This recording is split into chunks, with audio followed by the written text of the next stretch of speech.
Le quotidien bi nga xamante ni ci Kaolack la xëy ak altercation bi nga xam ne am na fa entre le préfet ak le maire Serigne Mboup les racines donc de la polémique fa coow la daal di juddoo ci la daal di xëy xaati moom mi di le quotidien les deux autorités yi nga xamante ni opposées autour donc de la journée de l'arbre ñoom moo leen jotale muy journée de l'arbre bi nga xam moom lañ doon fêté l'AMS di soutenir kii di Serigne Mboup le maire de Kaolack ak les administrateurs civils ñoom it nekk au secours de Pape Latir Ndiaye le préfet donc le khalife général des Niassène daal di réconcilier waat jubale waat ñaari homme yooyu la di nga xamante ni mënuñu ñàkk ci dëkk boobee ak ci avancement am fële ca Kaolack ñëw na ci élection bu fédération sénégalaise de football moom le quotidien nouveau président donc de la fédération de football kookee du kenn ku dul Abdoulaye Fall moom moo wuute maître Augustin Senghor ci bopp fédération googule bu ñu sukkandikoo ci le quotidien des na ci wàllum lamb victorieux donc de Eumeu Sène un franc succès donc succès bu am solo am moom mi di Franc Ndiago ci kaw ki nga xamante ni moom moo di Eumeu Sène Sud Quotidien moom itam des ci mise en œuvre du plan de redressement économique jubbanti koom bi nga xam ne lancé nañ ko itam menace donc ñi ki ajuma menace sur la demande intérieure am na menace daal moom bu mu identifié moom Sud Quotidien ci demande intérieure gi la ñëwaat na ci bu baax a baax ak éclairage yi nga xam def nañ ko yu docteur Souleymane Astou Diagne économiste la enseignant chercheur la fële ci université Alioune Diop bu Bambey mu ni nag plan bi dafay daal di boucher son sentiment de voir dans les années à venir li nga xamante ni moom moo di une économie sénégalaise résiliente et prospère daanaka wax na ca lu yaatu moom mi di docteur Souleymane Astou Diagne ci journal bi bu Sud Quotidien bu tey jile Walf Quotidien ci 10 millième numéro tey moom mooy 10 millième numéro bu Walf Quotidien toujours vivant et libre ne daal ba léegi ñu ngi dund ba noppi di moom seen bopp noonu lañ bàkkee seen bopp ci xët bu njëkk bu 10 millième édition bu Walf Quotidien bu tey jile donc retrouvé dans cette édition spéciale les plumes de Tidiane Kassé ñëwaat na ci bu baax a baax bu Ousseynou Gaye ñëwaat na ci bu Abou Abel Thiam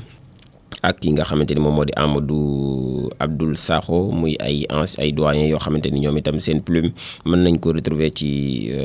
li nga xamante ni moom moo di Walf Quotidien bu tey le Cheikh Niass moom mooy président directeur général bu groupe bi mu ni nag le groupe Walfadjri vit à découvert donc depuis le début de l'année moom wax na ci dundinu Walf Quotidien moom Cheikh Niass mu ni nag Walfadjri n'a pas sa part donc de marché dans la publicité ni dans le secteur privé ni avec l'État amul wàllam ci publicité bi ci secteur privé bi waaye tam ci luy jóge ci état di ñëw ci moom Walf amu ko on devra donc recourir bientôt à des licenciements massifs si les choses n'évoluent pas maanaam bu mbir yi wéyee ni daal moom Cheikh Niass di yëgle ni dinañ dàq ñu bëree bëri ci kër googee di Walfadjri ndaxte mbir yi tàggatémbe ne loolu le blocage donc de l'aide à la presse bi nga xamante ni moom it dafa éminemment injuste ba noppi nekk lu révoltant moom le président directeur général bu Walf Quotidien bu Walfadjri groupe Walfadjri donc di ko wax j'exprime ma solidarité au groupe Futur Média ba noppi surtout son promoteur monsieur Youssou Ndour muy taxawaay bi nga xamante ni am na ko ci coow li nga xam ne ñu ngi koy jëmale ci groupe Futur Média mu ni nag mu ngi ci fësal solidarité moom Cheikh Niass ak fësal ñàkk ànd nag ki nga xamante ni moom moo di promoteur ba di Youssou Ma Jigéen Ndour ñëwaat na ci bu baax a baax ci 10 millième numéro bu Walf Quotidien moom Walf ba léegi sax des na ci élection bu président bu fédération sénégalaise bu football boobule donc kii di Abdoulaye Fall moom mooy soufflé d'un renouveau moom Abdoulaye Fall daal moom lañ fal yees ci bopp fédération bi Madi Touré ak Augustin Senghor ñoom existé wuñ daanaka ci li nga xam moom moo di élection yooyu tout sur les membres donc du comité exécutif ñëwaat na ci bu baax a baax moom mi di Walf Quotidien enquête des na ci FMI Sénégal un mariage de raison noonu la ko xëyee xaatim ci xëtam mu njëkk tey nataalu premier ministre Ousmane Sonko les critiques donc bu premier ministre yi nga xamante ni vont-elles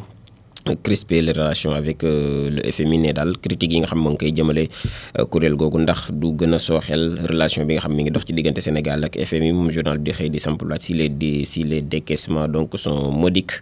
l'État a besoin de la caution du fonds pour daal di accéder nag ci marché financier bi loolu yëpp ñëwaat na ceeg la nga xamante ne moom moo di ci ay critique moom mi di enquête quotidien des na ci inondation yi amoon fële ca Touba ci week-end bi la saison donc des doutes fi mu nii daal ñu ngi jiixi jaaxa moom noonu la ko xeexaati moom enquête quotidien des ci face aussi aux agressions de la forêt de Mbao. Diomaye annonce des mesures drastiques ci forêt bu Mbao boobule nga xamante ni moom itam door nañ fa li nga xam moom moo di jëmbatum garab ngir gën a naatal àll ba jiite ko ki ko jiite du kenn ku dul le président de la République du Sénégal di président Diomaye Faye donc ñëwaat na ci bu baax a baax moom mii di enquête quotidien les échos itam des na ci wàllum inondation fële dans la cité religieuse à quelques jours donc du grand magal 139 millimètres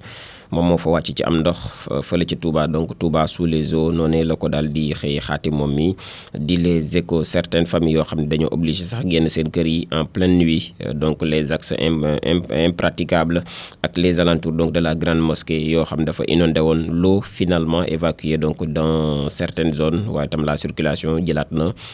ndox mi dem na ci yenn zones yi bu ñu sukkandikoo ci les échos yi nekkaay immeuble donc du Haut Conseil des collectivités territoriales ak contrat des chantiers navals Bassirou Diomaye Diakhar Faye démentir na donc démenti par les apéristes ak les faits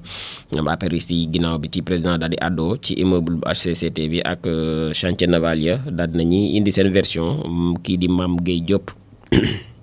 ngir baal ma moom moo ci njëkk a àddu nag la vérité sur les discussions Diomaye et Macky à propos des chantiers navals ñëwaat na ci bu baax a baax moom mii di Mame Gueye Diop di Dibkor Faye moom itam ni nag HCCT dañ ko créé en 2016 non en 2014 waaye itam siège am boobee n'a été fonctionnel qu'à partir de 2019 moom la siège ba daal di fonctionnel kii di Birame Faye tamit mu ni nag le bâtiment a été loué dans un premier temps bâtiment bi dañ ko loué woon ci bu njëkk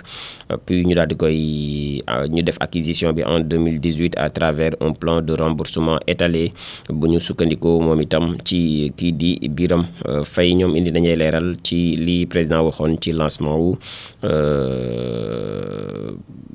jubbanti kom bi donc ca jëm ñaajo donc ñëwaat na ci bu baax a baax moom mi di les échos yéen kay di ay tontu yu waa APR dal di yëkkati yor bi itam ci point point noir donc 20 milliards de 20 milliards donc engloutis dans l'immeuble du HCCT mooy coowal 20 milliards yak immeuble bu HCCT bi Birima Mangara ak Cheikh Seck ñoom ñoo ngi nekk au cœur donc du scandale ñoom lañ jàpp ni daal laale nañ ca bu baax a baax une alerte interne boo xamante ni donc de la SOGEPA à l'origine de la révélation du scandale ñëwaat na ci bu baax a baax ci atum 2018 état dafa daal di procédé woon à l'acquisition d'un immeuble R+8 avec sous-sol boo xam dafa situé woon fële ci point E sur une superficie de terrain donc bu tolloog 1200 mètres carrés pour daal di amal ab montant bu tolloog 14,4 milliards de francs CFA hors taxe soit environ 20 milliards de francs CFA donc 20 milliards de francs CFA l'absence donc d'acte bi nga xamante ni moom moo nekk acte de vente ba loolee ak le non respect des procédures du code du domaine de l'État la poursuite aussi du paiement des loyers soulève ba léegi nii de sérieuses suspicions de surévaluation du bien immobilier boo xam ni daal nañ koy jot ngir defoon fa siège bu au conseil des collectivités territoriales loolee nag tudd nañ ci kii di Cheikh Seck ak Birima Mangara ñëwaat na ci bu baax a baax moom mi di yor bi tribune ci nawet bi la daal di dem fële ca Touba sous la pluie ne daal Touba ma ngi ca ndox ma ainsi démarrent les premières inquiétudes ne daal njaqare yu njëkk yi fi mu ne nii door na fële ca Touba moom turbine di xëy di ci xaatim turbine des na sax ci recueil donc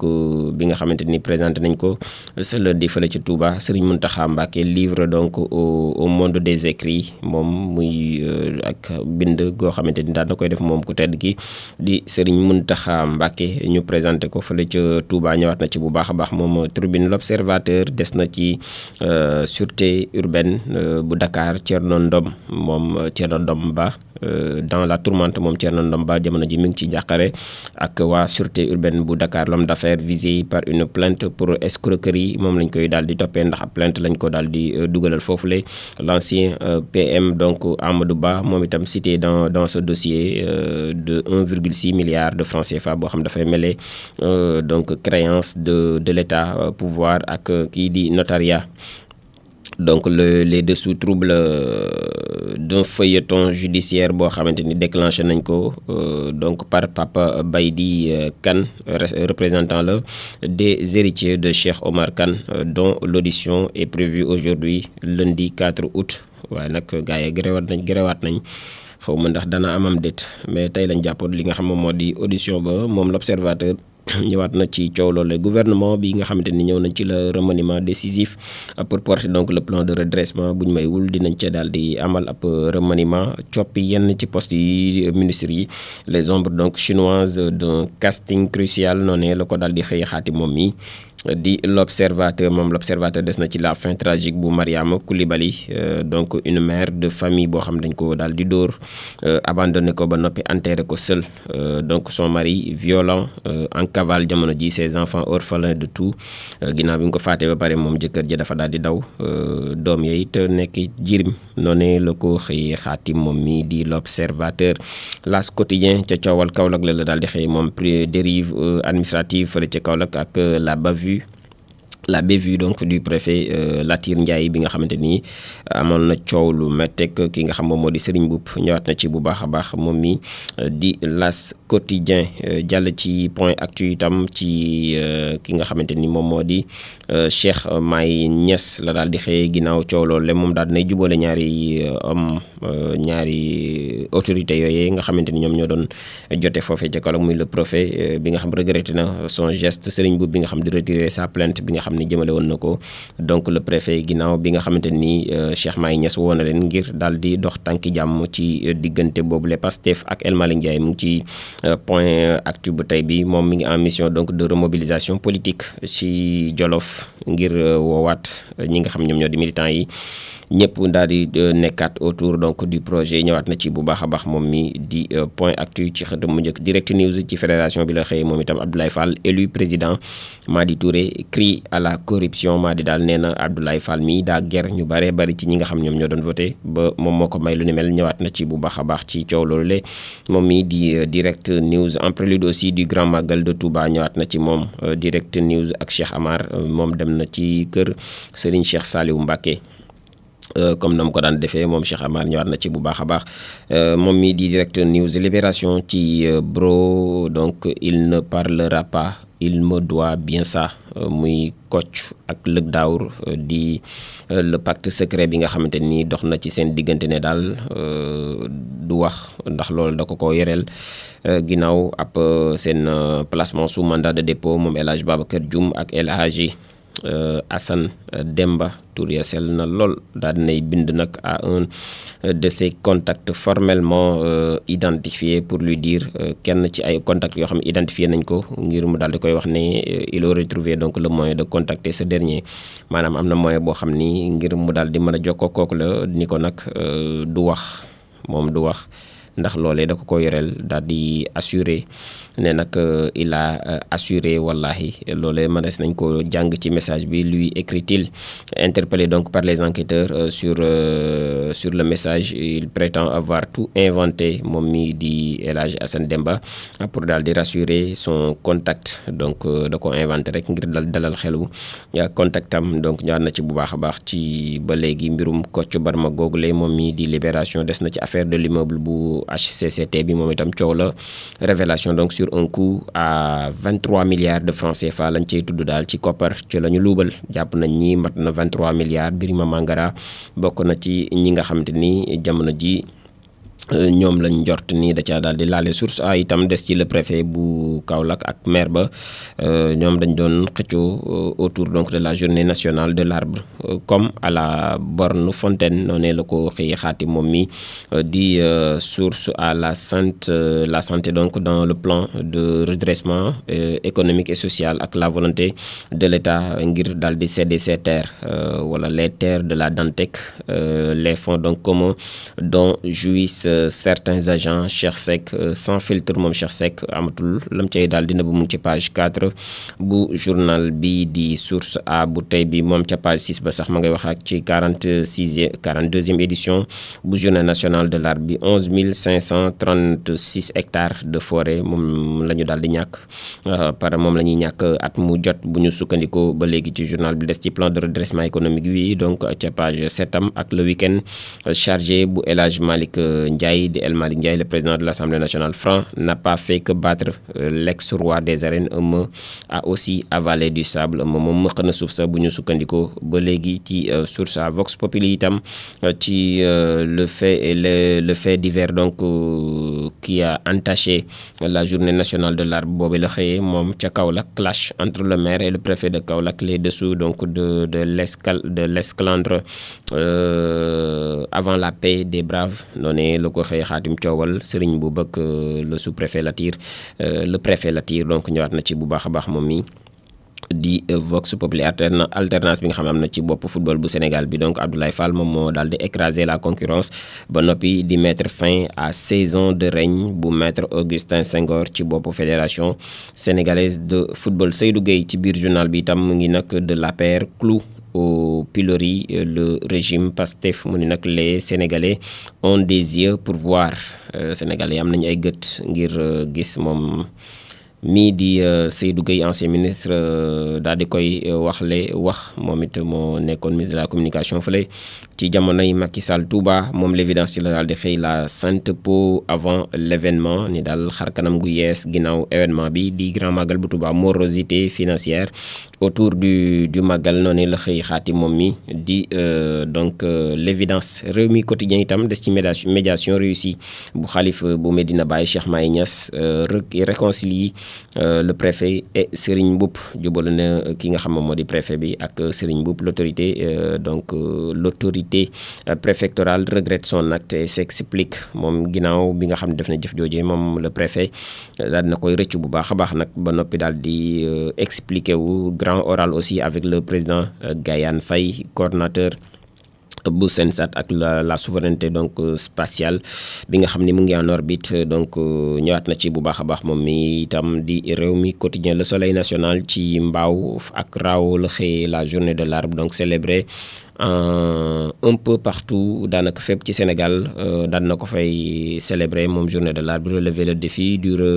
reverdissement maanaam ñu naatalaat àll bi loolee moom mooy défi bi nga xam ni président de la République Bassirou Diomaye Faye ki ñooñam daal nañ koy lancer à Mbao le chef de l'État daal di lancer le challenge 1 million d'arbres en 48 heures le Sénégal donc perd chaque année lu tolloog 11 536 hectares de forêt le premier ministre fële ca Raw la daal demoon moom it planter un arbre aujourd'hui et c'est nourrir demain donc noonu la ko xëyee xaati moom itam di le soleil national le point moom itam ci fédération bi la xëy Abdoulaye Fall nouveau maître du jeu du football sénégalais moom ci xëtam mu njëkk nataalu ki nga xam ni moom moo di président bu yees bu fédération sénégalaise bu football tàggat yaram it noonu la xëyee tey fédération sénégalaise de football ak Rewmi quotidien sport plus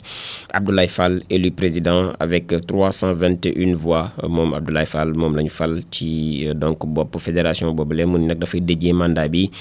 ci ak booloo ak dal goo xam ne mi ngi koy woote ci football bu Sénégal bi clap donc de fin pour Augustin Senghor après 16 ans de règne titre Rewmi quotidien Afrobasket féminin itam daanaka njàqare la ci Sénégal daal di jëlee les des Tigresses donc du Nigéria ñoom ñoo daal di nekk championne d'Afrique bu ñu sukkandikoo ba léegi ci Rewmi quotidien record ñëw na moom itam record ci donc kii di Franc lutte moom Eumeu Sène daal di daan ci 2 minutes 51 secondes moom Franc donc une machine de guerre ne daal vraie machine de guerre la moom mii di Franc Ndiago bu ñu sukkandikoo ci record il fait mieux que Yekini et Modou Lo raw na leen sax moom Yekini ak Modou Lo moom mii di Franc record ñëwaat na ci parcours donc bu jàmbaar boobu les points actu sport itam des ci officiel moom Abdoulaye Fall élu président de la fédération sénégalaise de football lamb Franc confirme et terrasse Eumeu Sène titre point actu tribune moom itam ci Abdoulaye Fall la xëyee daal dinay effacé maître Augustin Senghor moom moo boobu la utilisé Abdoulaye Fall efface Augustin Senghor Madi Touré donc se retire du second tour ba noppi moom dafa geddoon sax bu dee second tour bi di wax ni dañoo am ay guerre ak corruption goo xam ne am na ca. Je lance donc un appel à l'État du Sénégal pour qu'il prenne toutes ses responsabilités loolee di kàddu yi Madi Touré ginnaaw bi mu génnee ci assemblée générale élective boobee nga xam ne moom la fédération bi duggoon ci week-end bii ñu dal di génn lii daal moom moo gënoon fës tey ci yéenekaay yi ko defee fa la ñuy daal di jaaree it boucler jaajëfalaat ñëpp ci